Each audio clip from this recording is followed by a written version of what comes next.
In a game involving a virtual world somehow linked to the real world, Eternity, the opening scenes introduce the game and its mechanisms to the adventure-seeking players. While the other players watched the scenes and got full information on what the game is about, one player decides to jump right into the game, with little to no regard for the introductory scenes. This player believes that no respectable person should watch the opening scenes. He thinks the best course of action is to quickly enter and seize the game's initiative. As he jumps into the game forgetting to take any caution or even name his character, the game prompts a notification, asking if he'd like to set a class. So focused on acting cool, he forgot about character creation and didn't attend to it while beginning the game. After successfully creating the appearance of his character, the next hurdle is giving the character a name. The system also warns that there's no renaming a character, so he has to choose carefully.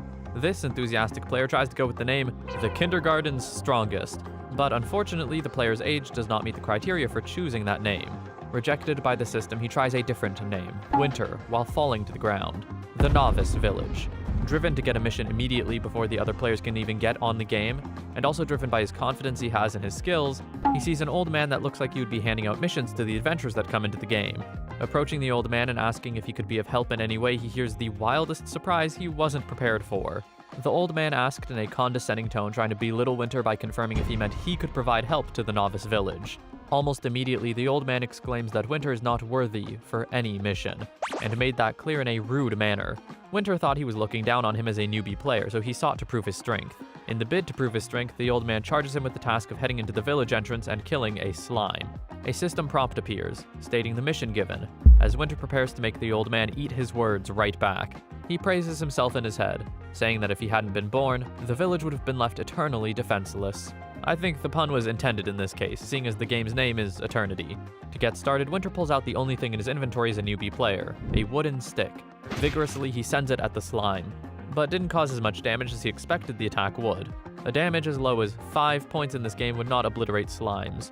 Rather, he just made the slime furious as it takes him on with full force. The slime's counterattack dealt a damage of 50 points, tenfold of his current attack power. Shocked by the realization that a slime's damage is actually 10 times larger than his, he begins to buy into the reality of the old man's rating of all the adventurers available.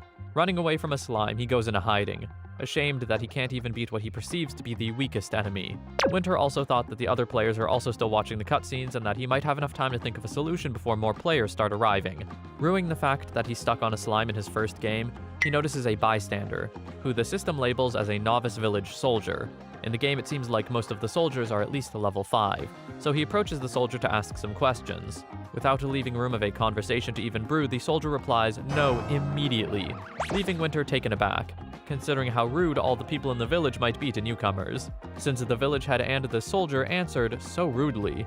In a stern voice, the soldier, Kaido, asks that he should first think about how to defend himself against the slimes, adding that it would cost 10 golden coins if the help the newcomers seek is rendered. Hearing the soldier use the word adventurers made him certain that new players are pulling in.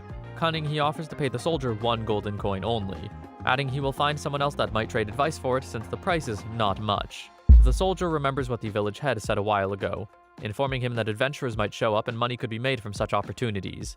The only thing that worries the soldier is why Winter showed up after so long. Also, a reward of 1 gold coin for information seems very appealing to Kaido, as he only earns 50 silver coins in 1 month of duty, and 1 gold coin is equivalent to about 100 silver, which means he would get 2 months worth of pay.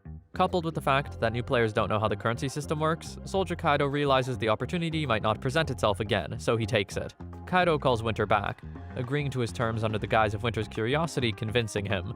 He asks Winter what he needs to know or learn, and with a smirk of victory, Winter asks Kaido for advice, learning the skill's basic sword skill and basic double hit in the process. 2 skills that help in mastering swordsmanship and causing double damage to enemies with a cooldown period of 20 seconds. Having spent all his coin teaching Winter, Kaido asks for his pay, but gets informed there's no way Winter can transfer his stuff yet since he just got in, and the game hasn't started officially.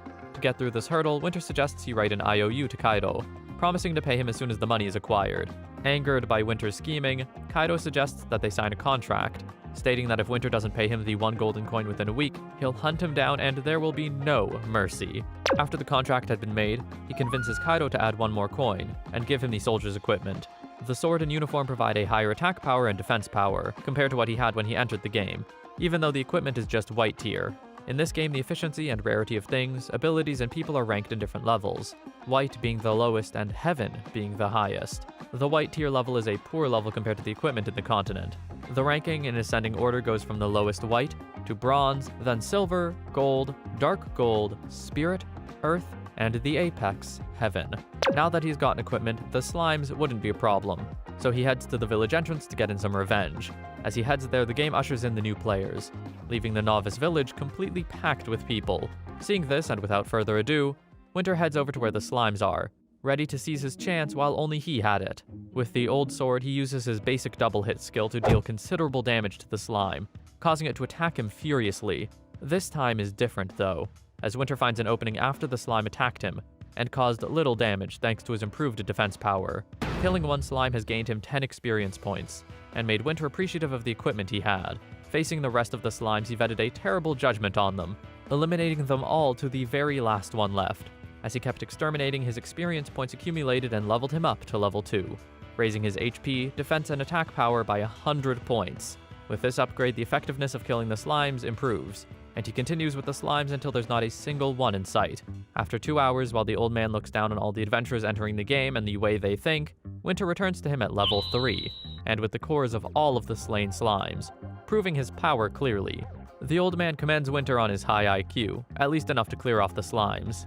On completing the old man's mission, Winter gained 20 experience points. Seeing that the man looked down on the other adventurers a bit too much, Winter informs the old man that the mission was too easy, asking if there's anything else, a more difficult mission. Enraged by the indifference that Winter feigned, the old man replied yes, dishing out the next mission that's next to impossible. The next mission is to hunt down the 10 demon gods, a feat Winter had no chance to pull off in his current state. The Tianheng continent is divided into light and dark factions, and the strongest beings in the dark faction are referred to as the 10 demon gods. Hunting them down would gain a player the enjoyment of a hero, and gaining ultimate glory. The rewards for the mission also include being city lord for a level 1 city in the continent, countless equipment, some golden coins, and the old man's mysterious heirloom. What makes this mission dangerous is its penalty for failure and deadline. The light faction's reputation will drop by 100,000 points, and 10,000 gold coins will be given to the old man as a fine. Even worse, the player's level suffers a loss of 50 as well. The mission is also required to be completed within a week. The old man taunts Winter when he sees the shock and fear in his eyes. He then agitates Winter, asking if he overestimated him, and reality is just that he is trash like all the other players. Hearing this triggers Winter into immediately agreeing to the mission, regardless of the possibility of completion and some regard for the scary consequences. Severe as the consequences appear, Winter agrees to take the mission, but on the condition that the old man must give him the mysterious heirloom first. The old man eagerly hands it over, praising him for being a strong and intelligent hero. Meanwhile, deep in his thoughts, he laughs at Winter, as putting aside the fact that the 100,000 reputation point loss will propel all the light factions to hunt Winter down, the 10,000 gold coins he would get will make him rich. Collecting the scroll, the mysterious heirloom, means accepting the mission, and as Winter gets the scroll, his timer begins, urging him to use his time wisely. The mysterious heirloom, an S-grade object, the Wrath of the Fire God, is a scroll that can only be used once, as it unleashes a low-tier forbidden spell of the fire attribute once the scroll is torn. It creates an AoE with a radius of 200 meters, and deals 5 million points of damage to all enemies in the radius. Wasting no time at all, he sets out for the mission with all he's got. First, he encounters a Grey Wolf at level 5, with 1,000 HP. Just like he would take care of a normal monster, he eliminates the wolf after it calls for the pack. Killing the wolf granted him 80 experience points, and levels him up into level 4, adding 1 point to defense and strike power and 100 points for HP. Although the reward the corpse left behind is just 3 bronze coins, so he's quite a ways away from being able to pay Kaido. With the speed he's currently leveling up, Winter could tell that killing even one demon god was already impossible to accomplish in 1 week. Since there's no current sign of success, Winter thinks about abandoning the account and restarting the game. The system prompt then informs him that if he's to abandon the account, since he has signed a contract with the penalty of 10,000 gold coins, he will have to compensate using real-life money, the current exchange rate being $600 for 1 gold coin. This would mean that 10,000 gold coins would become a debt of $6 million in real life. In the outside world, the best job he can find as a fresh graduate is only $8,000. Therefore, to repay $6 million, it would take quite some time. From this, he found the motivation to keep a low profile and grow in the game, since it's just 10,000 gold coins. He soon runs into another wolf isolated from the pack and aims to attack it. As he lands the finishing blow, the wolf cries out for the pack.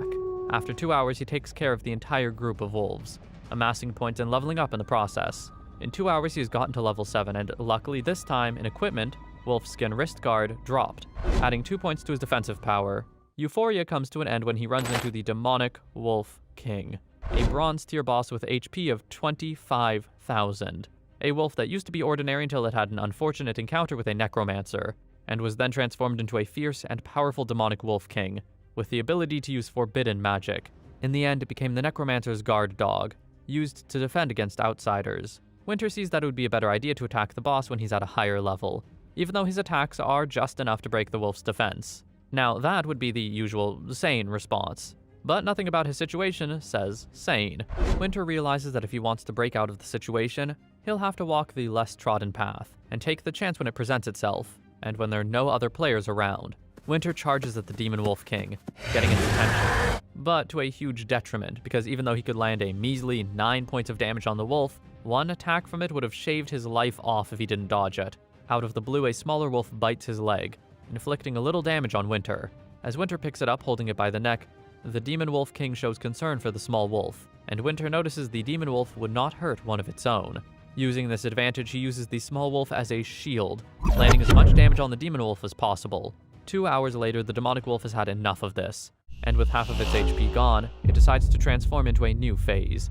The wolf also activates 2 skills, Bloodlust and Wolf King Aura. Phases are set up by the officials of Eternity, involving the monsters in the game. Regardless of whether it's a normal monster, being able to advance into a higher phase and becoming stronger than they were. It could even advance 3 phases if possible.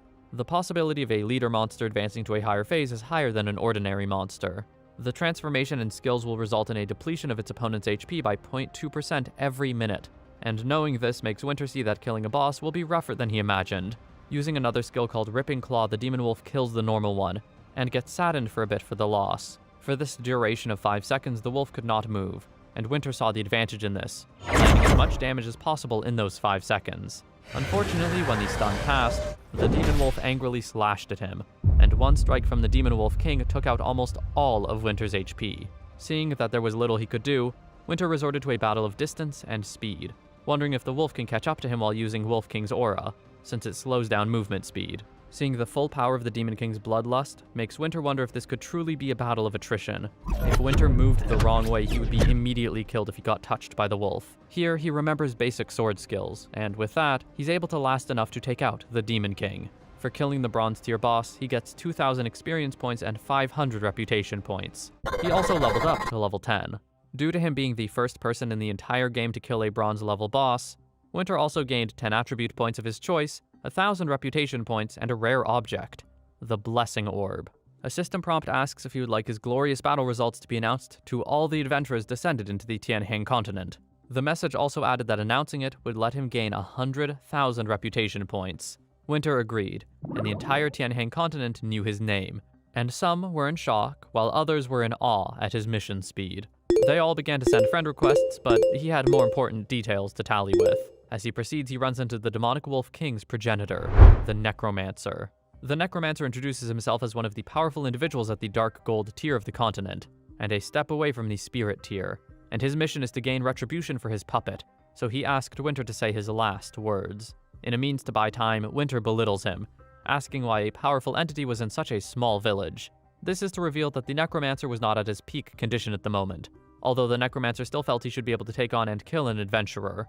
Last words and all, Winter asks to take a look at his information page so he can gauge if the old man's scroll would work. The Necromancer caught on to this and refused, but nevertheless, Winter was ready to risk it, since he could just revive again. Scared that his power at his beaten-up state might not be able to tank the scroll spell, they both negotiate, and come to the conclusion of Winter getting equipment from the Necromancer and the Necromancer walking free. But since the rules of the game don't allow such, Winter had the option of coming over to the Dark Faction by betraying the Light Faction, and becoming the Necromancer's disciple, with the promise of the Necromancer teaching him everything he knows at the Dark Gold tier level. Seeing the perks that crossing over to the Dark Faction offers, he agrees, transforming into an evil version of himself that looks abnormal. The Necromancer casts a spell that allows Winter to return to his human form for 3 days, explaining that when he's strong enough to control his evil aura, he'll be able to revert unassisted. After changing, the next mission is to prove loyalty to the Dark Faction by killing 100 adventurers from the Light Faction. or original inhabitants. Since the necromancer is heavily injured, he plans to use 3 days to recuperate, and hopes Winter will finish the mission before then. As he gets on the mission, he runs into a proud group of adventurers that he had to put in their place. And he did it on recording too. Here, he realizes that after changing to a hidden role, his stats are incomparable to a normal player's. After easily breezing through the group, he heads over to the village to sell off equipment and meets a lot of people who want to be friends. Winter logs out of the game and uploads the video online, leading to a lot of disgraceful comments against the Assembly of Heroes. When this Assembly of Heroes gets to hear this, they come at Winter with full force. But really all he can see is a lot of experience points to gain. As they approach in their masses, Winter easily takes all the adventures that come his way. It was a one-sided battle at best, with Winter just hunting for XP. No matter how they tried, they could not match Winter's strength, and so they first believed in their numbers, and next tried to wear out his equipment. But every time Winter's HP got really low, it comes right back up as he levels up, causing the adventurers to lose heart. In the long run, they decided the reward the Assembly of Heroes is offering isn't worth a dying for. As they run off, Winter sees that his level of evil is 0, but he had completed a mission. The system then prompts him to hurry and aid his master in trouble, and on getting there he finds the one opposing the necromancer to be the old man from the Light faction that gave him the scroll. Surprised and furious to see Winter on the dark side, he readies to wipe out the necromancer, and take Winter into the Light faction's church. Ironically, when the necromancer makes the need for Winter's help an official mission, Winter uses the old man's scroll against him, buying time to create an escape route via teleportation magic. Post this reveal of betrayal, a notification is sent across all adventurers of the Light faction, urging them to kill Winter. Winter River and his necromancer mentor Daniel finally depart from the Novice Village map, and emerge in the Plain of Gales map. Grateful for his rescue, the necromancer expresses his thanks. Upon their arrival in the Plain of Gales, a system notification delivers the broadcast message previously sent to the village inhabitants, detailing Winter River's betrayal of the Light faction and allegiance to the nefarious Dark faction. The notification also promises rewards for those who successfully hunt him down, including rare equipment and an exclusive hidden role. Winter River quickly realizes that such enticing rewards will lead to many players attempting to eliminate him on sight. The system also reminds him that since he left the Novice Village and broke the contract with Kaido, from whom he borrowed money earlier, he will be hunted by not only Kaido, but also all of the inhabitants of the Novice Village. Additionally, as he aided Daniel in confronting the pyromancer Brandy, his mission, which involved killing the 10 monsters of God, failed, resulting in a penalty of negative 10,000 gold points. Winter immediately checks his bag and realizes that he even lost the bronze coins he had. He holds on to Daniel, expressing that he has suffered significant losses merely for saving him, thus requesting the promised rewards. Daniel reassures him, stating that since Winter chose to save him, he wouldn't mistreat him. Furthermore, as Winter is his disciple, Daniel wouldn't deceive him either. Winter then acknowledges receiving a notification of receiving a reward of 100,000 XP points and an S-rank rare talent known as Evil Trampling. Consequently, Winter's level automatically advances to level 14. Evil Trampling is a technique that can only be mastered by a living being with inherent evil power within their body. Once unleashed, it inflicts a double blow, targeting both the enemy's physical form and their dignity. This technique is renowned throughout the country of Tianheng. Winter notes that although the talent doesn't inflict significant damage, it holds the power to humiliate people. Daniel then explains that the talent has essentially been lost to time, and he acquired it by chance in the crypt of a powerful individual. However, as he is a mage and not physically strong enough to wield it, he has merely kept it with him, and Winter happens to be the fortunate recipient. Still skeptical, Winter asks Daniel if the talent's damage won't be too low, given it doesn't include weapon bonuses. Daniel once again emphasizes to Winter the value of the skill, and acknowledges that many individuals are eager for him to pass on such a talent. Winter agrees, and then eagerly inquires if there are any additional rewards for him. Daniel is surprised that Winter is seeking more rewards after acquiring a rare talent, and advises him not to be too greedy. He understands that Winter River feels he has missed out, despite exchanging a single one-time use Forbidden Curse Scroll for an S-rank talent that has been lost to time. Winter lets out a sly chuckle before explaining that he doesn't believe he's missed out, rather he simply wishes he could grow faster. Daniel advises him that if he desires rapid growth he must practice, as equipment alone cannot suffice. He suggests they move forward, noting that while the Plain of Gales is not aligned with the Light faction, it also falls outside the jurisdiction of the Dark faction. Daniel proposes taking Winter to a place under the protection of the Demon God. Curious, Winter River asks Daniel about this protection, prompting Daniel to suggest they first go to a safe location, since he's currently weak and unable to offer the protection of the Demon God. After approximately an hour, they reach the Barren Land, and Daniel informs Winter that his wounds are nearly healed, advising him to rest for 2 days. He gives River a vial of healing elixir, and mentions that the monsters in the area are not overly formidable, allowing him to enhance his skills. Winter proceeds deeper into the barren lands for training, encountering creatures known as demonic lizards. Assessing their stats, he realizes they are much stronger than anticipated, with attacks and defense 3 times that of a level 12 demonic wolf. However, Winter River acknowledges his own increased strength, believing he can manage as long as he avoids group attacks. Winter swiftly charges at a demonic lizard, and strikes it with the evil trampling skill, dealing 1,869 points of damage and stunning it for 2 seconds. Capitalizing on this opportunity, Winter employs the frenzied killing skill to completely overpower the lizard. However, another unexpectedly bites him, inflicting some damage, which now proves to be insufficient given his increased strength since leaving the village. He dispatches the lizard and earns additional XP in the process. He continues to kill more lizards until he has completely subdued all those in his sight. After finishing, he receives a call from the player named 10,000 Miles, with whom he had exchanged contact information back in the village. The player informs Winter that he's become quite famous lately, as all the forums are discussing ways to defeat him. In the winter, River collects silver and bronze coins dropped while killing some lizards. 10,000 Miles asks if he wants to sell his character. River wonders if the player means collaborating in secret, where he would be killed by 10,000 Miles, who would then claim the rewards and split the money later. However, River realizes that agreeing to this would mean losing his account permanently, since he no longer has the goddess's protection. He objects, but then suddenly receives an offer of 20 million for the account. Winter is taken aback by the overly generous offer. The amount appears excessive for a character who's still early in the game.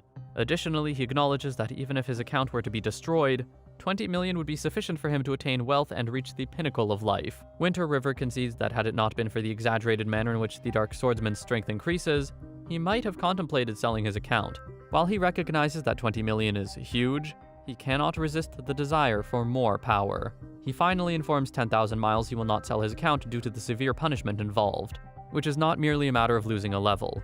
Additionally, he emphasizes that his reluctance to sell is largely influenced by the substantial bounty now placed on his head. He expresses concern that if the deal falls through, he believes people will attempt to kill him on sight, and once he's dead, there will be no further advantages. Winter reassures 10,000 Miles not to worry about it, emphasizing that his bounty is substantial for a reason. Despite 10,000 Miles' attempt to persuade River otherwise, he eventually concedes and bids Winter to enjoy the game. Winter then mentions he still possesses some equipment and inquires if 10,000 Miles is interested in purchasing any. He informs Winter that he would purchase everything for 30,000, and Winter agrees. Then he inquires about Winter River's location to arrange for someone to collect the items. Winter River instructs him to send a sneaky thief to the wasteland, where he will guide them to the location, but insists on receiving the money first. After the call, Winter decides to continue killing additional lizards to fulfill his mission while also waiting. After dispatching a certain number of lizards, he reaches level 15. Immediately afterward, his body undergoes a sudden physical transformation, prompting Winter to contemplate whether he's evolving. He suddenly receives a system notification informing him that upon reaching level 15, the power of the Dark Swordsman has been awakened, granting him a new ability, the Power of Death. This talent enables him to regenerate 0.5% of his HP per second while not engaged in combat. However, during combat, the effect is reduced to 0.1. Winter is thrilled by the new skill, knowing he can now regenerate 30% of his HP in 1 minute. If faced with an unwinnable fight, he can simply retreat and return to battle after 4 minutes. 10,000 Miles contacts him again to confirm the money transfer, and assures Winter that his guild will consistently offer fair prices for any items he sells to them. After roughly an hour, Winter has only managed to eliminate 93 out of 500 lizards. After what felt like an eternity, an equipment drop occurs. The dropped item is a bronze tier equipment named Sandy Boots. Despite these Sandy Boots having impressive stats, the required level is 16. Consequently, River opts to keep hunting lizards until reaching level 16. However, just as he's about to start farming for experience points, he's summoned by his parents to log off the game and join them for dinner. Tu is informed by his secretary about their failed attack on Winter. The secretary blames himself for not directing them properly.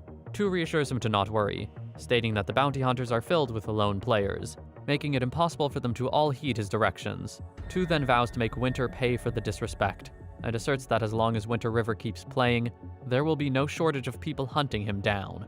After dinner, Winter logs back into the game, but the demonic lizard doesn't give him any chance to rest before suddenly attacking him with its tail. However, the lizard turns out to be a bronze-ranked king demonic lizard. Winter becomes even more eager to defeat it, realizing it's a boss. He charges at the lizard and hits it with the evil trampling, but it only deals a little damage, and the monster is only stunned for 0.35 seconds.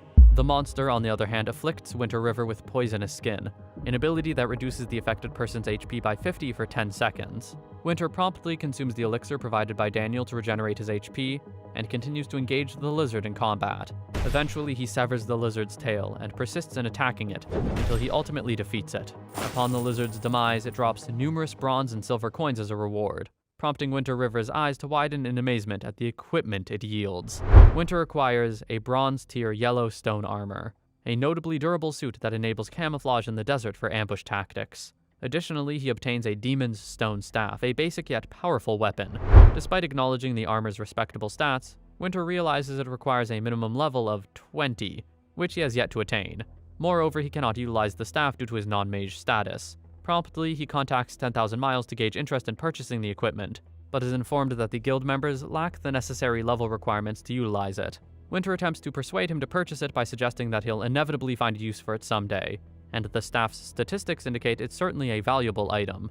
10,000 Miles informs him he can only offer 50,000, reasoning that as early game equipment, its value diminishes rapidly despite its quality. Winter accepts the offer, and they finalize the transaction. Winter River is exhilarated, because he's received 100,000 in just a few days, and he's confident that the Eternity's untapped potential will bring him even more benefits in the future. Winter decides to grind the last few lizards remaining, since he's almost done with the mission Daniel gave him. He continues to grind until he levels up to level 16, and he's now able to equip the boots he obtained earlier. Han logs out of his Winter River account, and realizes he's hungry. Just as he's about to place an online delivery order, he receives a message from his friend Kai, inviting him to a barbecue hangout. Wang Kai is Han's friend from their university days. They initially met through a video game, and they've remained close ever since graduating. Upon arriving at their usual spot, Kai and Han greet each other, and Kai promptly informs him of a job offer. Han asks about the nature of the job, and Kai responds by stating it is a position as a professional player. He further comments that given Han's skill, it would be a waste for him to not pursue a professional playing career.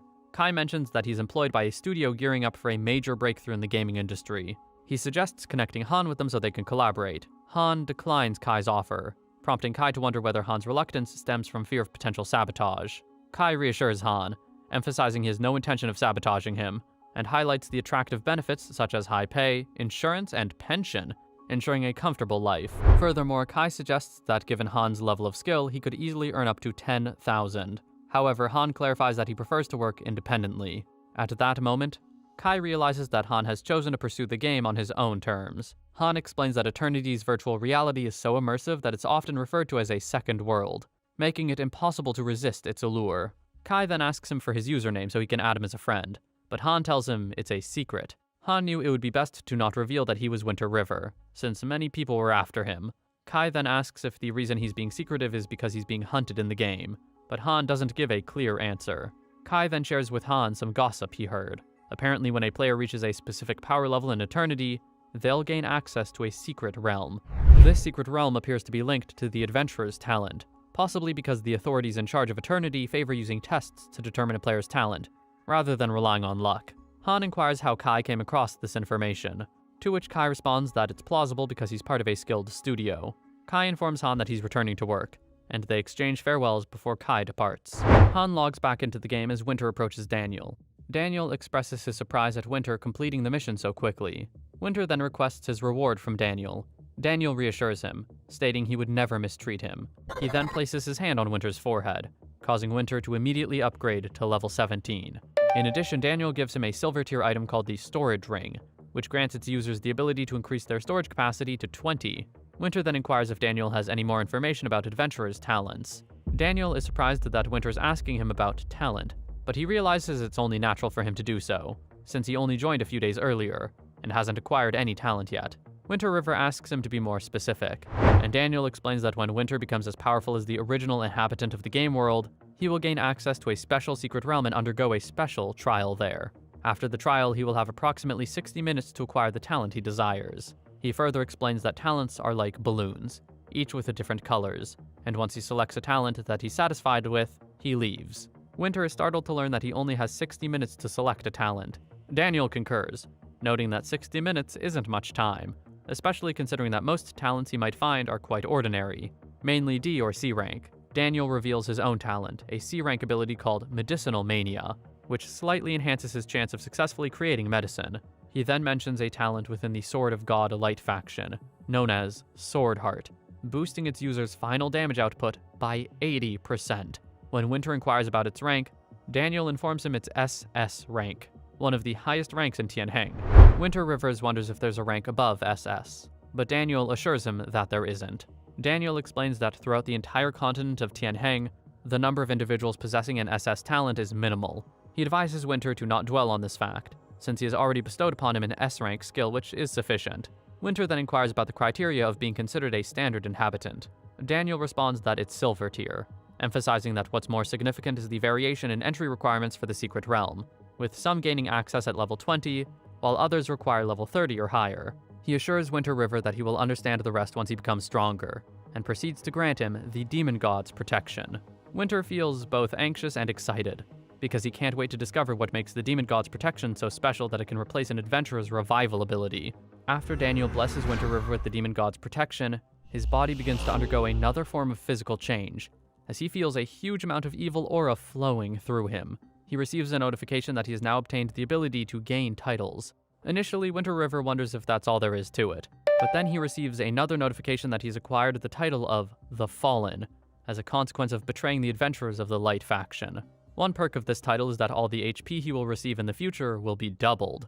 Winter now understands why bosses have such high HP. Since players can revive indefinitely and exchange levels to continue leveling up and growing stronger, it is necessary for the Dark faction to be challenging to maintain balance. Despite being the original inhabitants of Tianheng, most bosses from the Dark faction are formidable, but Winter River is an exception as an adventurer who joined their ranks.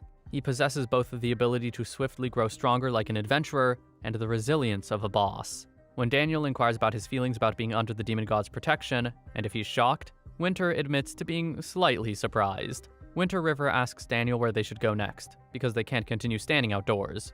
Daniel responds that his wounds have finally healed, so there's no need for him to hide anymore. He takes Winter to the City of Darkness, formerly known as the City of Light. Initially part of the Light faction, it was converted to the Dark faction's territory under the leadership of the 10 great demon gods. Despite this, the Light faction's determination to reclaim it as the City of Light has never wavered, resulting in years of conflict.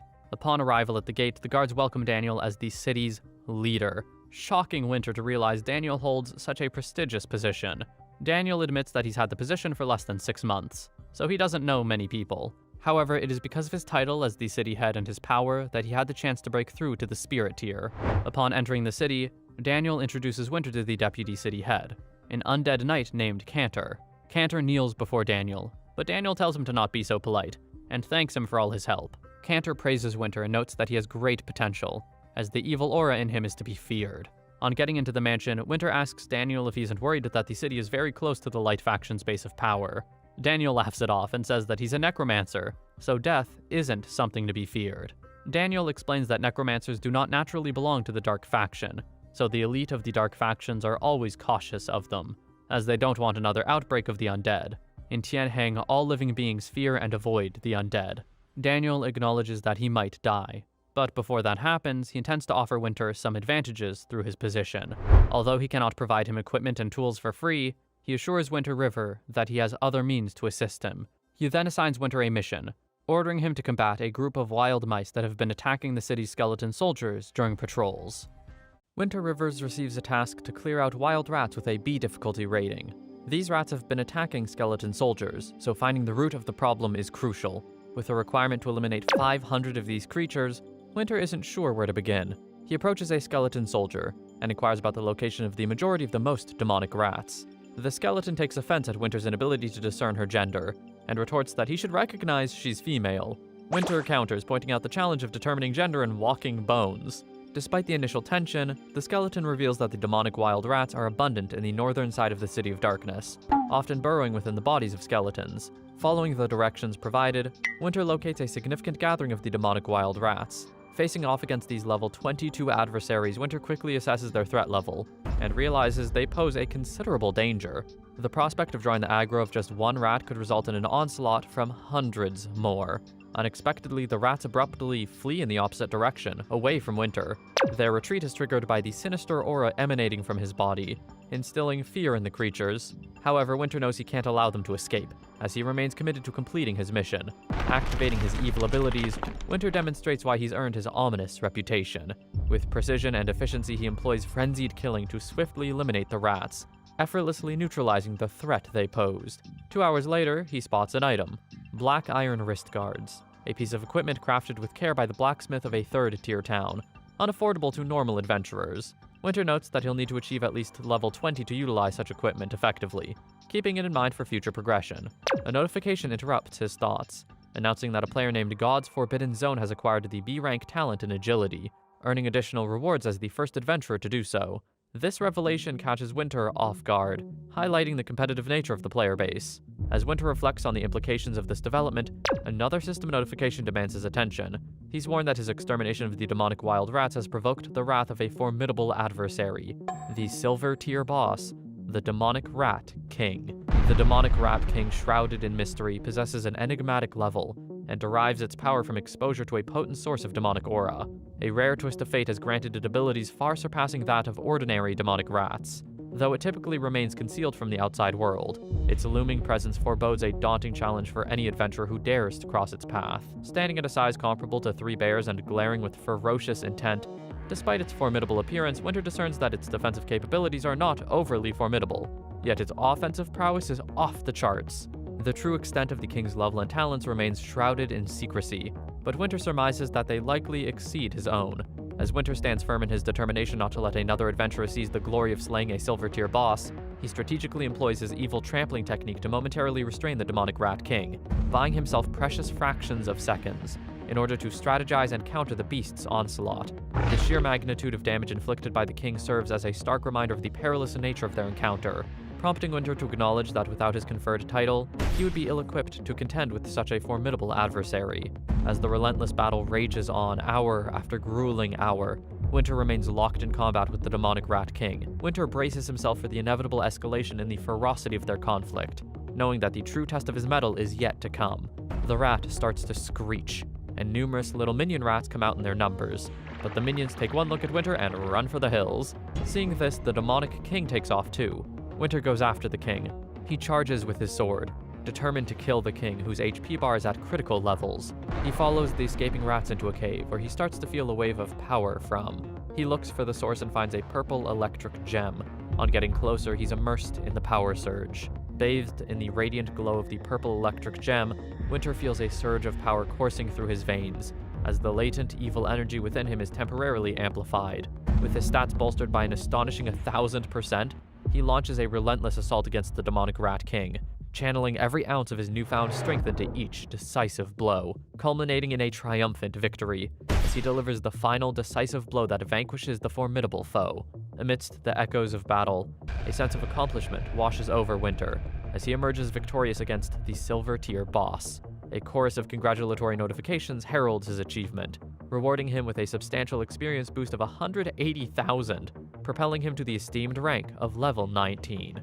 In addition to those coveted accolades, Winter is further honored with bonus rewards, including increased reputation points and additional stat allocations. However, the true highlight of his spoils is the rare and enigmatic artifact known as the Power of Favors.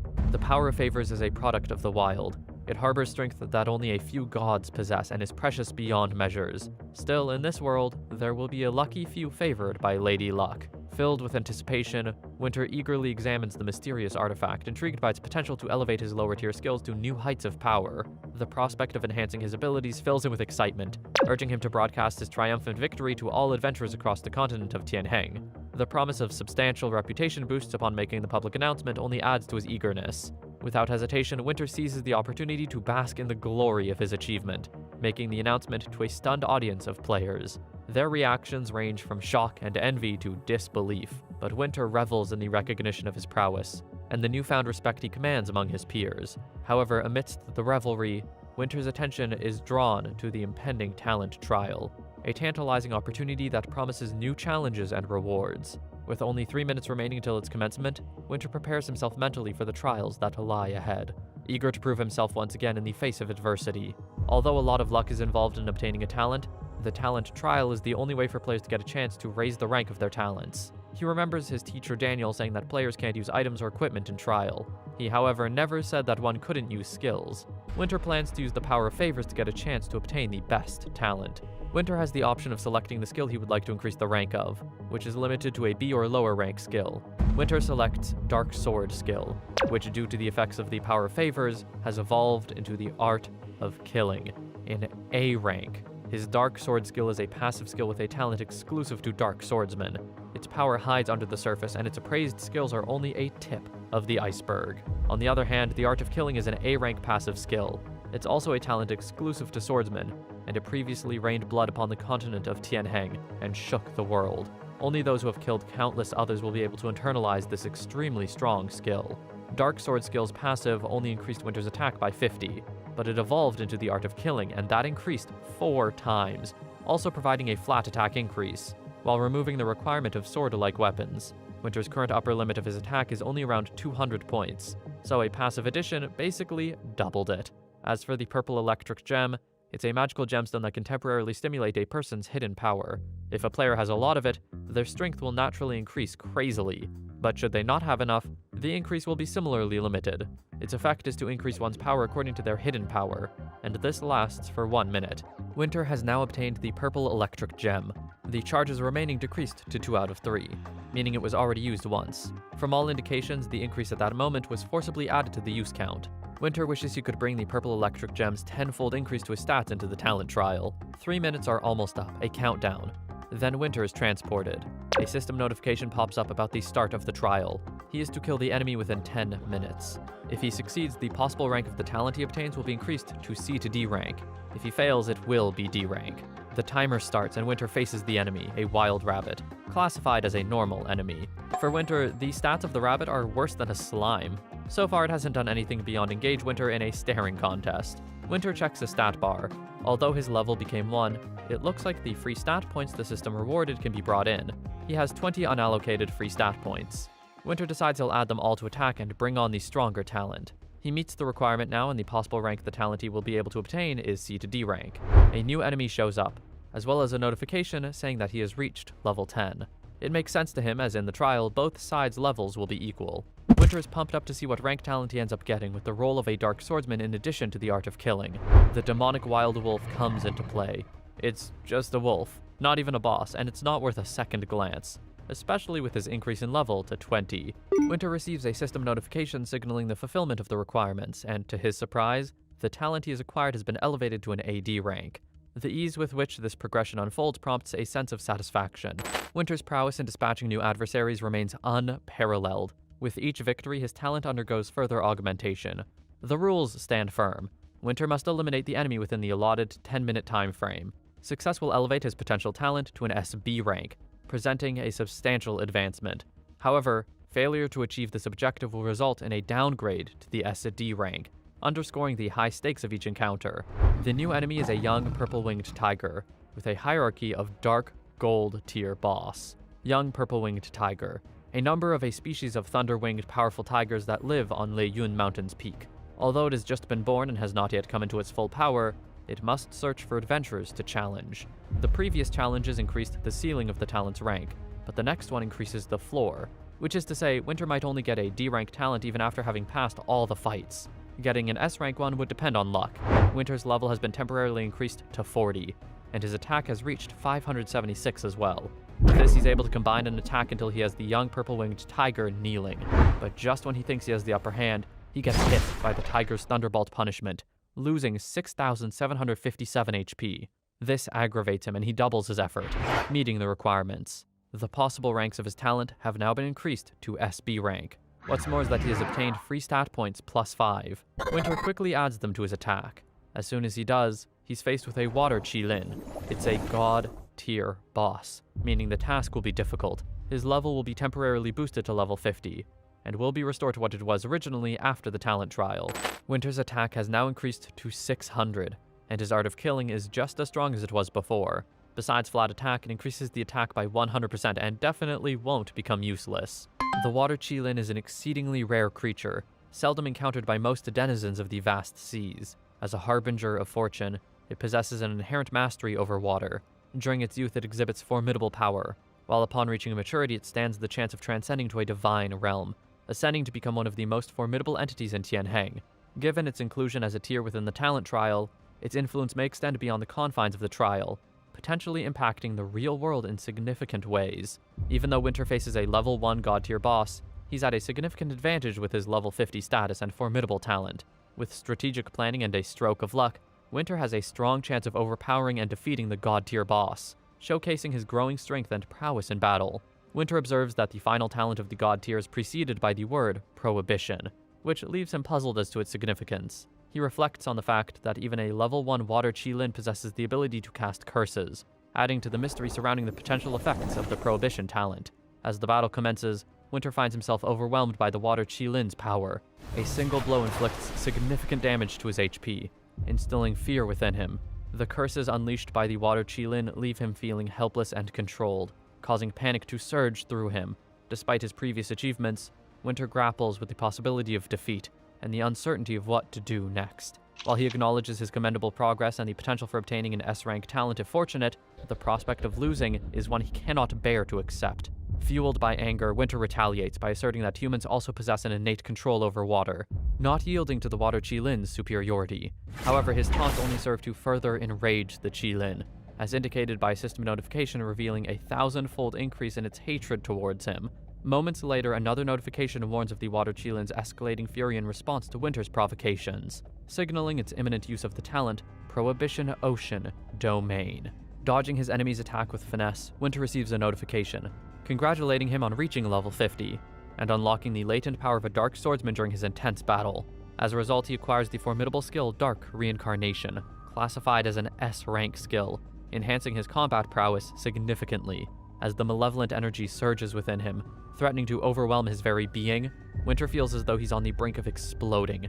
Struggling to contain the torrent of power coursing through him, he ultimately decides to surrender to the transformation, hoping for a favorable outcome. Embracing the process with cautious optimism, he anticipates a dramatic metamorphosis. The activation of Dark Reincarnation blurs the boundary between life and death for the Dark Swordsman, instilling them with a fearless resolve and an insatiable thirst for battle. Empowered by this ancient technique, they harness every ounce of their strength in pursuit of glory. For a brief but potent period of 5 minutes, all of Winter's stats surge by an impressive 50%, amplifying his combat capabilities to new heights. However, the skill carries with it certain drawbacks. Upon its utilization, Winter will experience a decrease in level by 10, and the skill enters a cooldown phase lasting 7 days. For Winter, the skill sounds pretty great. He figures he can always level up again, right? But here's the thing, he's part of the Dark faction, and that means he only gets 1 life. If he bites the dust, it's back to square one, no second chances. So while Dark Reincarnation sounds tempting with its big boost in stats, Winter's gotta be cautious. Sure, it could give him the edge in battle, but one wrong move, and it could be game over for him permanently. Winter executes another round of Evil Trampoline, despite being submerged underwater alongside the water Qilin. He confidently reminds his opponent that he can breathe underwater. However, the water Qilin surprises him by deploying its skill, Prohibition Ocean Domain. This creates a hostile environment where progressively stronger sea creatures attack all enemy units for 3 minutes. This revelation catches Winter off guard, prompting him to realize the urgency of ending the battle swiftly. Winter finds himself under attack by a poisonous sea snake, causing him to lose 500 HP every second for 10 seconds, totaling 5,000 lost. While daunting, Winter remains confident in his ability to endure. However, the relentless onslaught of sea creatures appearing out of nowhere intensifies, turning the battle into a race against time. Winter just wants the water Qilin to die, but the enemy keeps resisting. Winter taunts that the water Qilin is supposed to be an auspicious symbol. He hops on the back of the Qilin, riding the enemy like a bull, which angers the Qilin, making it ride in circles. Winter's aim is to keep the enemy occupied so he can strike with another move. He reminds himself to stay calm and not get overwhelmed in the heat of battle. Managing cooldowns is crucial for his strategy. Both the Winter and the Qilin notice someone observing the talent trial. It's suspicious to see someone watching him ride a Qilin in broad daylight, so Winter suspects they might be up to no good. Winter employs his evil trampling technique, successfully disrupting the water Qilin's icy assault and restraining it for a brief moment. After defeating the Qilin, it's time for him to choose a talent. He hopes to acquire an S-rank talent for maximum effectiveness. The system congratulates him for progressing to the talent selection stage. The peculiar voice observing his trials praises Winter River for not being too shabby in a fight, but mentions that unfortunately, Winter River chose the wrong camp. Winter River asks the voice if it believes that joining the Light faction means he'll automatically be aligned with the Light. The voice responds by saying that given his powers, it's hoping they'll cross paths sooner or later. Winter River then expresses his hope that they won't end up as enemies when they do. After the voice vanishes, Winter River receives a notification, congratulating him for passing all talent trials and entering the talent selection stage. It advises him to choose a talent that would suit him carefully, and it also warns him that talents cannot be outgrown, replaced, or forgotten. It stays with them for life. Winter River finds himself in a dilemma, because he expected there to be a trial for an SS-ranked talent, but it turns out there isn't one. He receives another notification stating that he has 1 hour to choose, and after that hour has elapsed, he will be returned to the Tianheng continent. He is transported to a dimensional space filled with orbs containing different talents, each with their ranks written on them. He touches one of the A-ranked orbs, and the talent's properties are revealed to him. The name of the A-ranked talent is Solid Rock, which increases a player's final defense by 20%. Winter River is amazed by the impressive stats and wonders if all A-ranked talents are that strong. He points out that the stats aren't just about defense, but also encompass final defense, an independent region that falls under the same category. Individuals with such talent boast full defense points, and are significantly tougher and more resistant compared to an average person. However, Winter River understands that offense is the best defense. As the saying goes, those with the thickest armor often endure the hardest beatings. Moreover, if a person's defense is high enough, they can only protect themselves, but they can't prevent others from attacking their teammates. If their teammates die off and they face a group assault, regardless of how they endure enemy attacks, they will eventually fall. Winter decides he wants something that dishes out extra damage. Plus, if the Dark Reincarnation hits 6 stars, it would be dumb to not pick an offensive talent. As he scopes out all the orbs, he realizes that even though an hour seems like forever, there are way too many talents to choose from. He swiftly goes through most of the talent orbs, like the Invulnerable talent, which increases a player's final HP by 30%, and the Not Afraid of Water and Fire talent, which enhances a player's resistance to water and fire attacks. Then there's Lacerate, which inflicts 20% of a fixed value of continuous damage to enemies every 10 seconds. Winter River becomes frustrated, as he has only encountered A-rank talents so far, but he urgently needs to find an SS rank. After trying his luck for 40 minutes, he finally discovers an S-ranked talent called Immortal, which can restore 0.3% of a player's HP per second during combat, and 2% of HP after combat ends. Winter River is astonished by the incredible talent, because with it, he could practically be invincible, especially since he already has increased HP. Additionally, it would mean he could return to full HP in less than a minute when out of combat. However, Winter River remains unsatisfied because the talent is still not offensive. He decides to hold on to the talent for the time being while he tries his luck to see if he can find another S-rank to replace it. At the 50th minute, he fortunately spots another S-rank talent and goes to check it. As he touches it, he's informed that the name of the talent is Madness, which reduces a player's defense by 20%, but increases their final attack by 40%. Winter begins to smile because he has finally found an offensive talent. He acknowledges that while it weakens him defensively, the boost in attack would be unmatched. After the full hour passes, the system asks him if he really wants to choose Madness as his talent, warning him it can't be replaced later. He quickly accepts. The talent from the orb is absorbed into him, and although Winter is grateful for the talent, his only regret is not seeing a ferocious SS talent. The system congratulates him on being the second player to acquire a talent. However, like shocking news, he receives information that his talent Madness has been upgraded to Dominate, an SS rank talent. Winter opens his eyes in disbelief, more than excited, not expecting the game to be so generous to the second player who acquired a talent. Winter is teleported back to Tianheng and immediately checks out his new SS talent. He learns that this talent boosts his final attack by 50%. Previously, when the talent was ranked S, it increased the damage by 40% at the cost of reducing defense by 20%. Now it offers 10% of an additional increase in damage without any drawbacks. He believes that his new talent is even stronger than the SS-ranked Sword God. He then realizes he hasn't checked the loot dropped from defeating the Rat King. To his surprise, he finds a helmet, boots, and a sword. God's Forbidden Zone, the first player to acquire a talent, records a video, where he boasts about how he stumbled into the trial and easily obtained a talent. He shows off his A-ranked talent, Swift, which boosts his movement speed by 30%.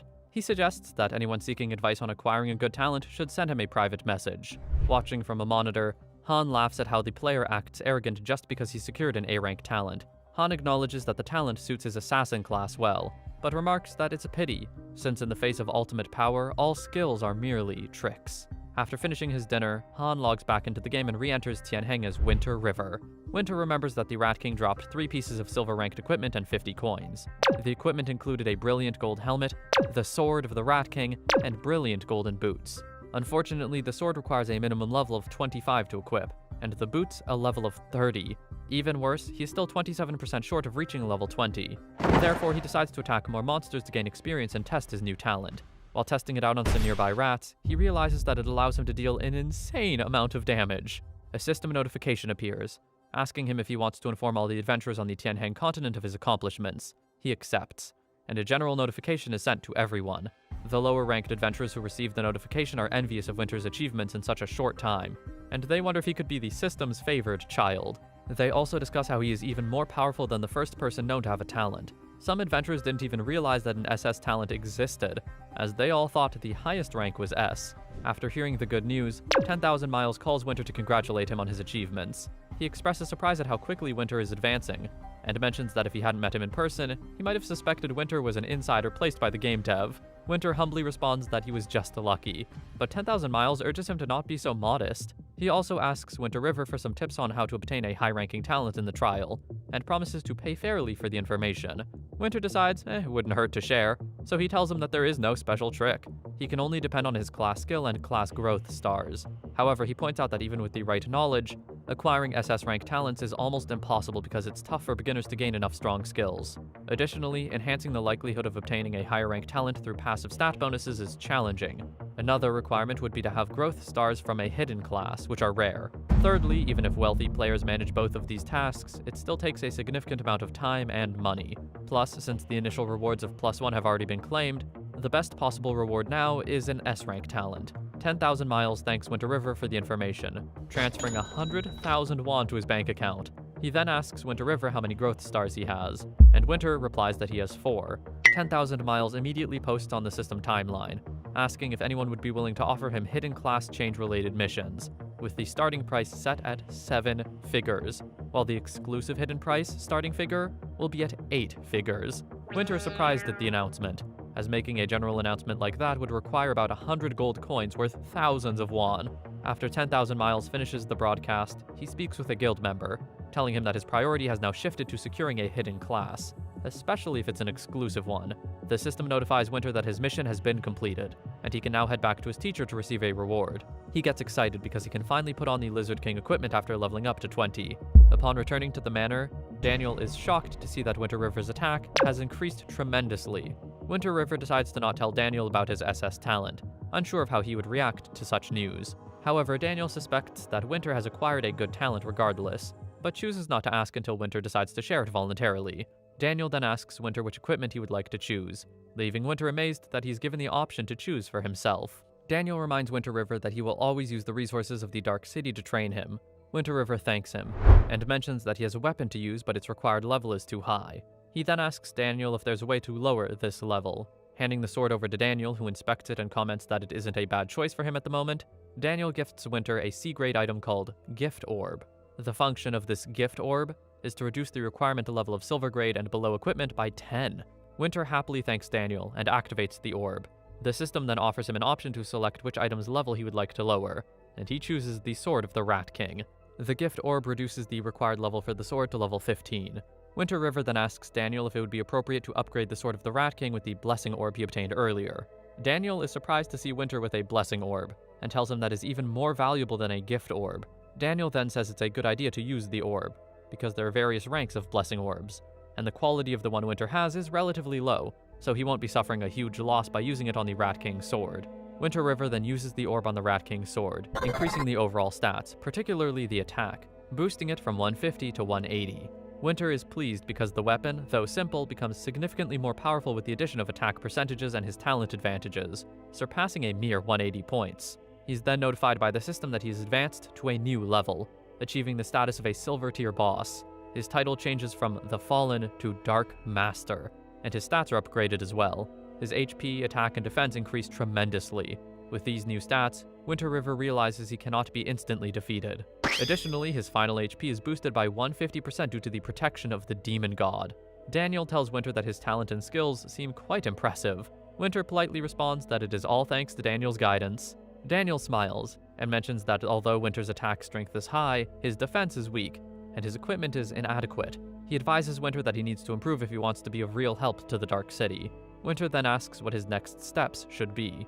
Daniel explains that recently sneaky adventurers from the Light faction have been spotted near the Dark City. Their intentions are unclear, but they cannot be allowed to leave easily.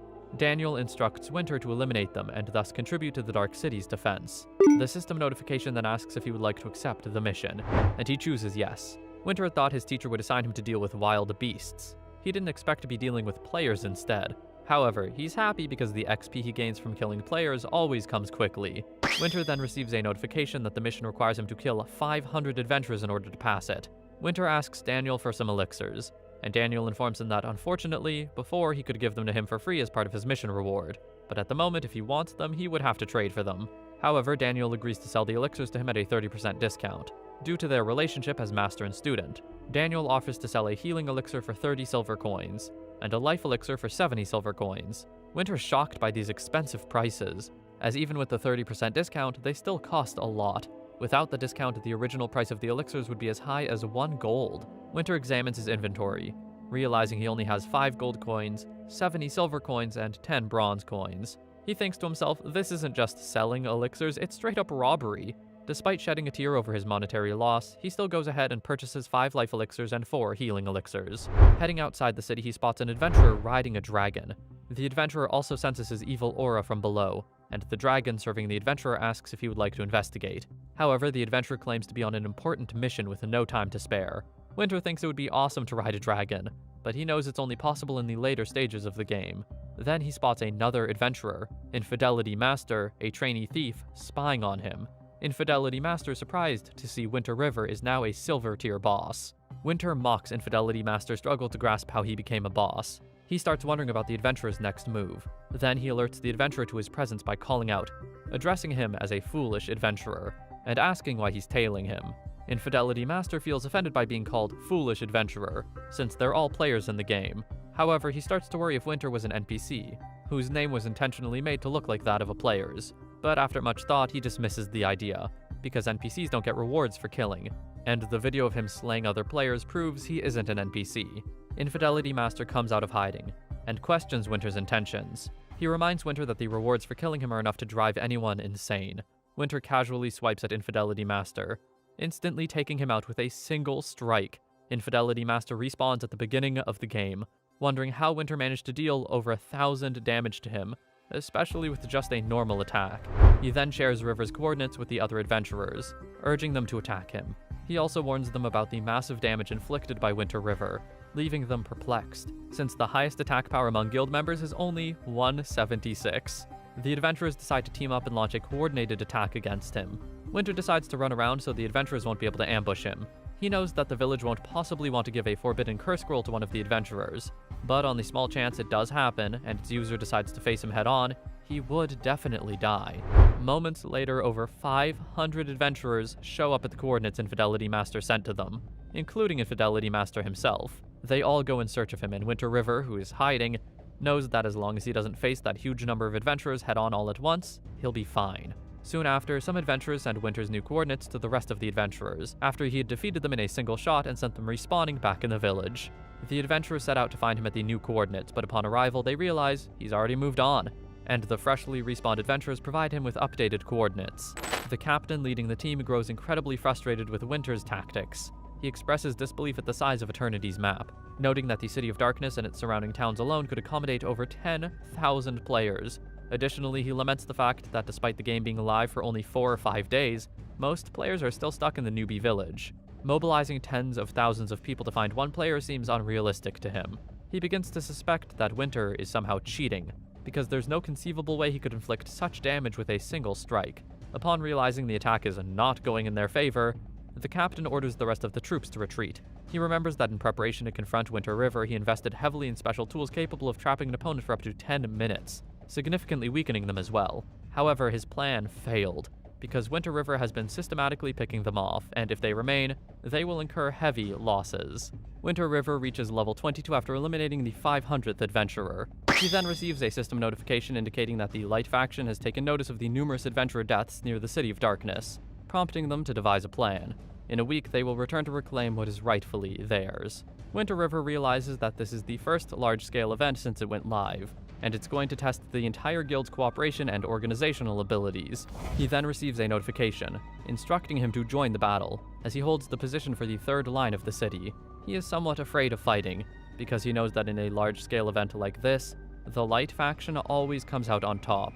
Even if he wants to resist, he doesn't have the endurance to do so. Plus, since the City of Darkness is a first-tier main city, the light faction would surely send in even stronger NPCs. Winter River returns to Daniel to report the situation, and Daniel pledges to keep him safe, promising to send assistance and teleport him to safety when needed. Winter River becomes concerned about Daniel's well-being, but Daniel reassures him, explaining he's a necromancer and isn't afraid of death. He further mentions that completing his mission will be a kind of release for him. This remark leaves Winter curious about what strange mission Daniel is referring to. Daniel, the teacher, reassures Winter River that he will comprehend everything in due time, and advises him not to concern himself. They need to focus on addressing challenges as they arise. Daniel acknowledges that Winter River has fulfilled the mission he assigned, and inquires about the reward he desires. Winter River, with a gleam in his eye, articulates his longing for a pair of boots suitable for his endeavors. As he voices his request, a notification emerges on the interface, heralding his success in completing the daunting task titled "Clear Out the Adventurers." In recognition of his achievement, he is granted a generous reward comprising of 200,000 experience points and the prestigious Boots of Speed, crafted from shimmering silver, enhancing his mobility and prowess on the battlefield. Boots of Speed, Silver Tier, a pair of boots etched with speed markings. They keep the player warm in the winter and cool in the summer, allowing the player to move swiftly. Winter River is astounded by his latest acquisition of yet another piece of Silver Tier equipment. With eager anticipation, he equips the gear obtained from the Rat King, having just met the requisite level requirement. Currently, he stands as the Dark Master, a formidable Silver Tier boss boasting a level of 22, accompanied by a commendable reputation of 18,000 and a luck rating of 1. His defensive capabilities span from 232 to 252, while his offensive prowess ranges from 1,170 to 1,233, solidifying his status as a force to be reckoned with in the realm of Tianheng. With the upgrade from Bronze to Silver Tier equipment, Winter River's offensive capabilities may not have seen significant improvement, but his newfound defensive prowess is remarkable. Equipped with mostly Silver Tier gear coupled with his impressive 5-star growth rate in defense, he's poised to become an impenetrable tank on the battlefield. Casual players will find it challenging to breach his formidable defense, solidifying his position as a force to be reckoned with. Winter River inquires of his mentor Daniel if there are any further tasks he should undertake. After a brief pause, Daniel reflects on Winter River's potential as a dark swordsman, acknowledging his exceptional talent. He notes that while Winter River may eventually acquire powerful skills through natural progression, it's imperative for him to grasp the fundamentals sooner rather than later. Daniel presents Winter River with a letter of recommendation, advising him to journey to the Swamp of Ghosts. There, he assures Winter River he will encounter an undead swordsman who possesses advanced techniques that could greatly benefit him. Winter expresses a deep gratitude to his mentor, and accepts the letter with reverence. Winter River receives the mission, The Undead Swordsman, rated with a difficulty level of C. This mystical figure resides in the Swamp of Ghosts, a domain originally crafted by Daniel. The Undead Swordsman's immense power during his lifetime granted him sentience even in death, making him the ruler of the eerie swamp. Winter River's task is to journey the Swamp of Ghosts and deliver Daniel's letter to this enigmatic figure. Winter River inquires about the location of the Swamp of Ghosts, expressing frustration with the lack of map information in the game. Daniel advises him to continue walking north to find the swamp. Grateful for the guidance, Winter River thanks his teacher before setting out on his journey. As Winter arrives at the Swamp of Ghosts, a system notification alerts him to his location. His first encounters with rotting corpses classified as normal monsters. They boast a formidable HP of 80,000, with their level and defense remaining unknown. Their abilities include Bite and Tear. These creatures are the remnants of those who perished in the swamp, transformed into rotting corpses by the pervasive aura of hatred that saturates the area. They harbor a deep animosity towards the living, viewing them as their sworn enemies. Winter, unable to discern the level and defense of the rotting corpses, speculates that they must be at least level 28 monsters. Despite this limitation, he can observe most of their other stats, possibly indicating a comparable strength between himself and the creatures. As the corpse detects his presence and moves to attack, Winter River swiftly responds, his blade slicing through his undead adversary. While he is momentarily bested by one of the creatures, his defense, boosted to 252, means that the rotting corpses are less formidable adversaries. After dispatching the corpses, Winter River receives congratulations for the successful kill, along with an EXP reward of 6,563. While the creatures weren't particularly formidable opponents, their defeat contributes significantly to Winter's EXP tally, with 280,000 needed for his next level. This means that eliminating just under 300 rotting corpses should suffice. Additionally, he sees the opportunity to utilize them as training dummies, further honing his skills in combat. After half an hour, Winter River celebrates, leveling up to level 23. However, his quest to locate the undead swordsman remains elusive. Despite marking his path, the vast expanse of the map proves challenging to navigate. Suddenly, he has a realization. He's been approaching the task incorrectly. The mission did specify that the undead swordsman possessed sentience. With a newfound understanding, Winter River double-checks his dashboard to confirm his realization. With a sense of clarity, he forges ahead. Raising his voice, he calls out to the undead swordsman, declaring himself as an apprentice sent by his master Daniel to seek him out. The sudden appearance of the undead swordsman catches Winter off guard. His emergence, seemingly out of thin air, raises Winter River's suspicions about the swordsman's strength. Aware of the potential danger, Winter prepares to tread cautiously in the presence of such a formidable figure. The undead swordsman reads the letter meticulously, his eyes scanning each word penned by Daniel with intense scrutiny. As he absorbs the contents, a flicker of recognition dances across his features, hinting at a deeper understanding. With a thoughtful nod, he acknowledges Winter River's dark aura, tracing its origins to his identity as a dark swordsman navigating the turbulent currents of the world's upheaval. Delving into introspection, he muses on the proliferation of heroes aligned with the Light faction, juxtaposed against the ominous entities that have begun to surface, portending the encroaching shadows of uncertain times ahead. The undead swordsman listens intently to Daniel's request, his hollow gaze fixed upon Winter with a sense of solemn duty. However, he laments that the rules of the swamp forest bind him, preventing him from imparting his knowledge without due adherence to protocol. Thus, he issues a condition. If Daniel desires to learn, he must first fulfill the mission entrusted to him, demonstrating his commitment to the path ahead. Winter expresses his surprise at the undead swordsman being bound by the rules of the swamp forest. He ponders over the fact that the area's original inhabitants seem to possess a comprehensive understanding of the so-called process, a level of awareness typically unexpected from NPCs. He questions whether the Overseers of Eternity are not concerned about the potential for an NPC to deviate from the planned course of events, potentially destabilizing the entire world. Alternatively, he wonders if their knowledge of the rules is an inherent aspect of their unique design within the game's setting. Winter queries the undead swordsman about how he perceives the rules governing the swamp forest. The undead swordsman responds matter-of-factly, stating that the rules simply exist, and all inhabitants, including himself, are bound to abide by them. He emphasizes the strict adherence to these rules, asserting that even the formidable 10 great demon gods are unable to defy them, let alone him. Winter, intrigued by this revelation, grows impatient and challenges the undead swordsman to break the rules. The undead swordsman expresses trepidation at the notion of defying the rules, fearing dire consequences that could lead to his demise. He rebuffs Winter River's inquiries, deeming it premature to delve into such matters. Instead, he urges Winter River to seek answers independently, once he attains legendary prowess as a dark swordsman. With a cryptic gesture, he presents Winter River with a purple location, indicating that for the present, his task is to eliminate rotting corpses and demonstrate his worthiness as a student. Winter River eagerly accepts the mission, Prove Your Worth, as prompted by the system notification. The mission is classified as a B-rate difficulty, and entails demonstrating his worthiness to Cheryl, the legendary undead swordsman.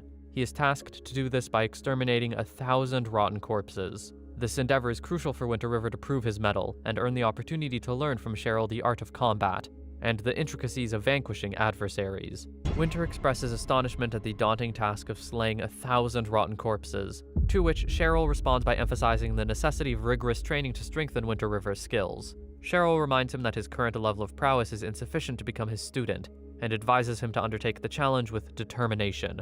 With a sense of determination, Winter acknowledges Cheryl's guidance, embarking on the mission, vowing to call out Cheryl's name upon its completion. Winter reflects on Cheryl's eccentric demeanor, finding it peculiar yet intriguing.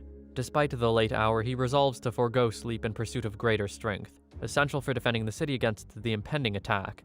As the rotting corpses await his onslaught, Winter River plunges into battle with agility and determination. With each strike, his count steadily rises. 1 out of 1,000, then 7, then 9, until he reaches 486, inching closer and closer to his formidable goal. Winter is delighted to acquire a level 30 bronze staff from the drop, recognizing the excellent drop rates that typically result in valuable rewards. After 5 hours of dedicated effort, Winter is delighted to acquire a level 30 bronze staff from the drop, recognizing the excellent drop rates that typically result in valuable rewards. After 5 hours of dedicated effort, the system congratulates him on accomplishing the mission, Prove Your Worth, prompting him to collect his reward from the undead swordsman. Feeling a sense of fulfillment, Winter is pleased to have completed the task. and is only 5% away from leveling up. A system notification appears indicating that the concealing spell cast by the necromancer Daniel has expired. Winter is enveloped in purple energy, pondering if this is the true appearance of a dark swordsman. His veins become more prominent, and his eyes emit a glowing purple hue. With this transformed appearance, Winter returns to Cheryl and expresses gratitude for his guidance, informing him that he has successfully fulfilled his mission. Cheryl acknowledges Winter's progress, noting that his attack speed far exceeds that of others at his level. He confirms that no number of rotting corpses would pose a challenge to him.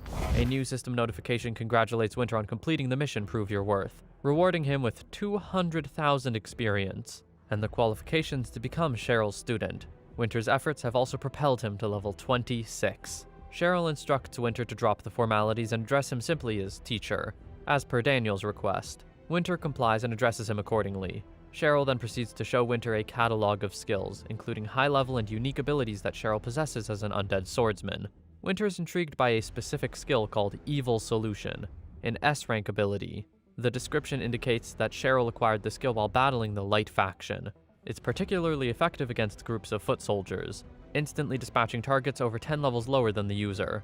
However, it comes with a hefty cooldown of 1 minute, and requires a minimum level of 55. The cost for acquiring this skill is a substantial 1,000 gold coins. Winter River is captivated by the pattern emerging, high-level requirements coupled with significant coin expenditures. Another skill, Dark Shroud, also catches his eye, an S-rank ability that envelops an area in an evil aura, debilitating all enemies within. However, with only 6 gold coins to his name, Winter wonders if he can afford any talents at all. As he continues browsing, he stumbles upon Descent, an SS rank skill capable of transporting him to any location under the Dark Faction's control.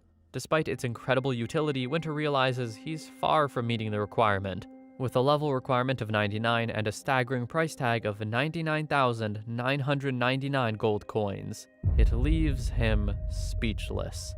After much searching, Winter finally stumbles upon a skill within his grasp of the Undead, a coveted A-tier technique. Crafted by the undead swordsman Cheryl, drawing from his life's expertise, it promises an enigmatic control over foes. This arcane ability taps into inner energy, ensnaring a solitary adversary within a 10-meter radius, rendering them motionless for a fleeting 3 seconds.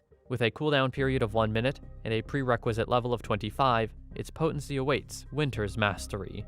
Amidst his exploration, Winter River uncovers another potent ability, the Necro Slash, an esteemed A-B tier technique. Employed by the undead swordsman since antiquity, its prowess lies in dealing damage to a lone adversary equivalent to 250% of one's attack power, while also impeding their movement for a brief 2 seconds. With a cooldown duration of 15 seconds, a level requirement of 25, and a modest price tag of 1 gold coin, its utility is undeniable. Though not as overwhelmingly dominant as some counterparts, these skills stand tall as top-tier contenders in the early stages of the game. The system prompt confirms Winter River's successful mastery of both the Grasp of the Undead and the Necro Slash. As their session draws to a close, Cheryl bids Winter farewell, assuring him that he's imparted all he can for the time being. He invites Winter to return once he has further honed his strength, promising to unveil new techniques when the time is right. Eager for progress, Winter inquires about the criteria for Cheryl deeming him sufficiently formidable. In response, Cheryl elucidates that it will be evident when the potent essence of the Dark Swordsman within Winter becomes too formidable to restrain, signaling readiness for the acquisition of advanced methods. Until then, Winter must continue his journey of growth and mastery. Reflecting on his progress, Winter contemplates the significance of attaining the Dark Reincarnation skill at level 50, and whether this milestone aligns with Cheryl's expectations for his return. Despite harboring these thoughts, Winter opts to not vocalize his uncertainties, choosing instead to bid his mentor farewell.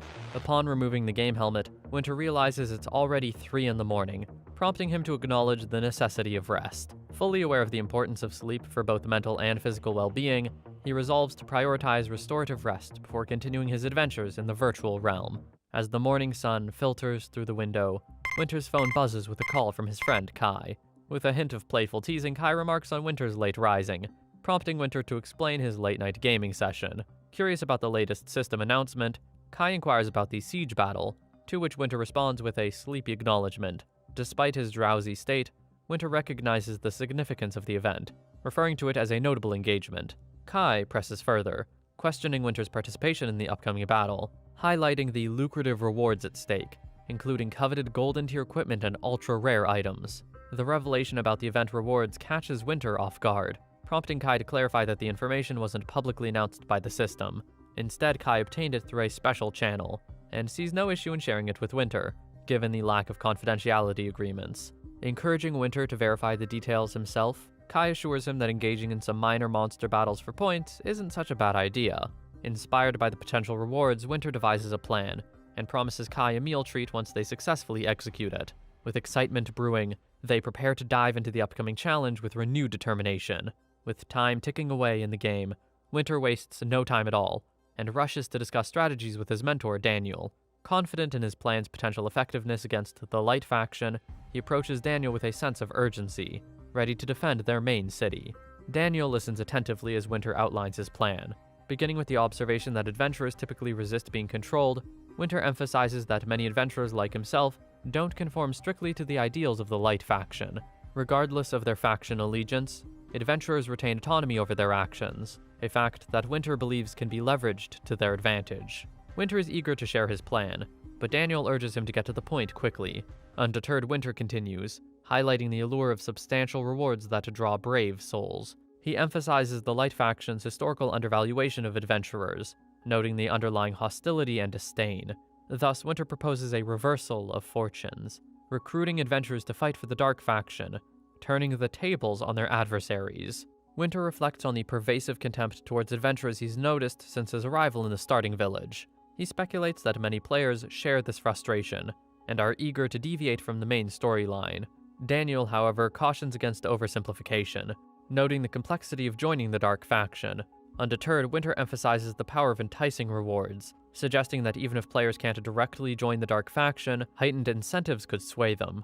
Daniel expresses skepticism, prompting Winter to assert his confidence in the strategy's effectiveness. Winter River proposes further refinement to the strategy, suggesting that the reward for first place should be exceptionally generous, with exclusive access to joining the Dark faction. Daniel emphasizes the difficulty of joining the Dark faction, underscoring that he initially invited Winter River for his own protection.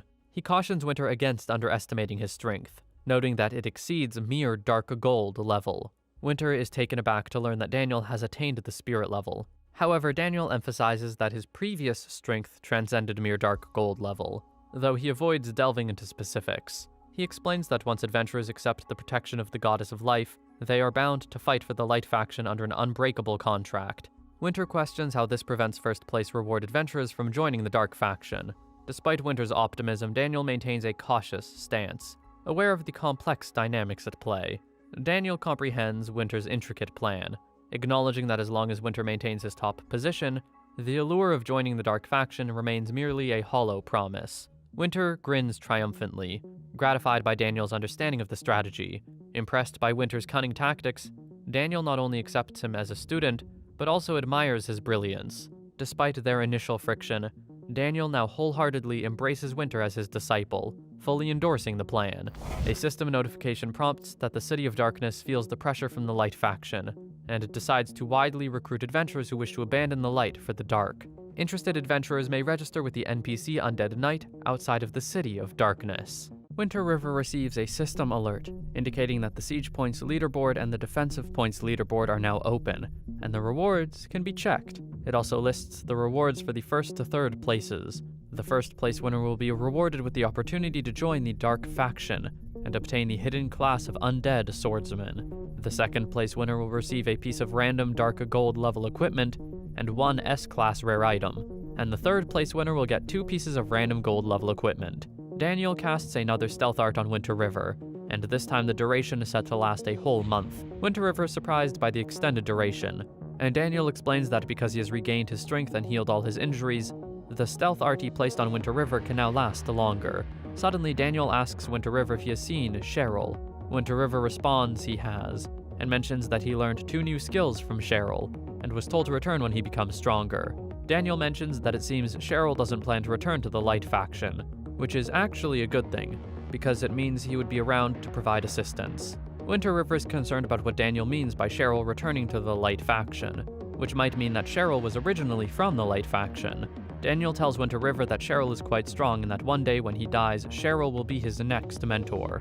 Daniel notices the confusion on Winter River's face, and tells him not to be surprised because death is not the end for a necromancer. He also says that as long as Winter River lives long enough, they will meet again in the future. Daniel tells Winter River that he is still too weak, and instructs him to get stronger, hoping that when the points are tallied, Winter River will come out first. Winter River gets a system alert about receiving the mission, Medal, which informs him that the cost of losing the siege would be borne by him since it was his suggestion. Daniel tells Winter River that since he arrived in the City of Darkness, he has already been tampered with, so now the difficulty will be increased. To apply some pressure, he hopes that Winter River doesn't disappoint him and disgrace the name of the Dark Swordsman. The next morning, Winter River enters the Sunshine Forest, and sees the soldier camp stationed there by Nebula Town. He sees 2 soldiers standing guard at the front and checks their stats. He finds out that they're called the Start Moon Soldiers, and they're quite strong opponents. Winter River is concerned about not having strong scouting methods, as the scouting method mastered by novices can only discern the attributes of creatures up to 5 levels above their own. He decides to attack a lone soldier. He quickly uses the Grasp of the Undead skill, stunning the soldier for a second. In that second, he also applies the Necroslash skill, dealing a significant amount of damage to the soldier, but not enough to kill him. The soldier screams for an enemy attack alert and calls for backup, but Winter River kills him using the Frenzied Attack skill. Other soldiers arrive and Winter River decides to run quickly, suspecting that there might be a big boss inside. A soldier requests that they call the general, but another soldier responds that the general has gone to be with his concubine. Winter River kills some soldiers on the way, and after he has finished them all, he expresses concern, thinking that there were about a few hundred soldiers, but so far he has only found 20 or 30. Suddenly, he hears a voice behind him asking who killed the soldiers. Winter River turns around to see the Star Moon General, Kinton, standing alongside his concubine. General Kinton glares at Winter River with fury in his eyes. Winter River realizes his scouting skills have become less effective, as the only stats he can see from Kinton are his health and his introduction. Kinton finally speaks. He tells Winter River that he recognizes him, and Winter River begins to wonder if they've met before. Kinton explains that Winter River is infamous on the Light Faction's Most Wanted list, and if he brings Winter River's head, he will gain a unique combat profession that would significantly boost his strength and promise a limitless future. He adds that if he's able to bring in Winter River's head, he will be able to have any beautiful woman he wants. Winter River teases him by saying he doubts he'll be able to last a minute with any woman. Kinton gets furious and immediately begins to attack, slamming his axe on the ground and shattering it.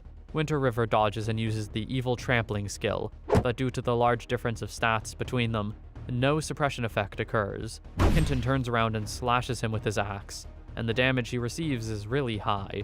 Winter River realizes that even though his attack power is high, his defense and health are inferior to Kinton's. He understands he can't use brute force against Kinton, so he decides to rely on his speed. As Winter River and Kinton continue to clash weapons, Kinton's concubine, who has been hiding behind a tree, suddenly calls out to him, which consequently distracts him for a brief moment. Winter River uses that moment to drink a bottle of his healing potion, and activate the skill Grasp of the Undead, making Kinton immobile for 0.8 seconds. Winter River runs forward and applies the Evil Trampling skill again, which still isn't able to put Kinton down. Winter River makes a brief retreat, and due to the Evil Trampling skill, his movement speed increases by 200%. After Winter River leaves, Kinton's concubine comes out of hiding. She asks him if he is okay, and he responds that he's fine but disappointed that Winter River was able to escape. Winter River suddenly appears behind Kinton with his health fully restored. He tells Kinton that he isn't running anymore, and that if Kinton wants a fight, he'll give him just that. Winter River is relieved by the fact that the recovery effect of consuming medicine to escape combat death is 0.5% per second. Kinton gets furious at Winter River for daring to come back, and moves forward to attack him. Kinton and Winter River continue their battle, and as soon as Winter River's health bar drops really low, he uses his Grasp of the Undead skill, combining it with Evil Trampling. He then makes a temporary retreat once more to restore his health points. Kinton chastises him for being a cunning guy who utterly lacks martial ethics. The concubine comes out of hiding again, asking if they should leave the area, and Kinton agrees, noting it is not a place to spend too much time. However, Winter River pops right back up, smirking and telling him that running away just because he can't win is despicable. Kinton wonders how he can say that with such a straight face, when ironically Winter River has been the one running this whole time. Winter River charges at him, bluffing that Kinton praised his skills, so he couldn't help but show up a bit. He adds that he and Kinton will fight to the death and it won't end until one of them dies. Kinton asks him to bring it on, and suddenly uses some sort of tornado movement skill, which deals Winter River a great deal of damage. Winter River admits that the silver boss level is truly formidable, and the best option is to wait for Kinton's skills to finish, then counterattack. After the skill finishes, Kinton begins to get exhausted, and Winter River uses the opportunity to lunge at him with an attack, greatly reducing Kinton's health bar until it is almost empty. Kinton asks Winter River if his stamina ever runs out, and Winter River rhetorically asks him if he still has stamina.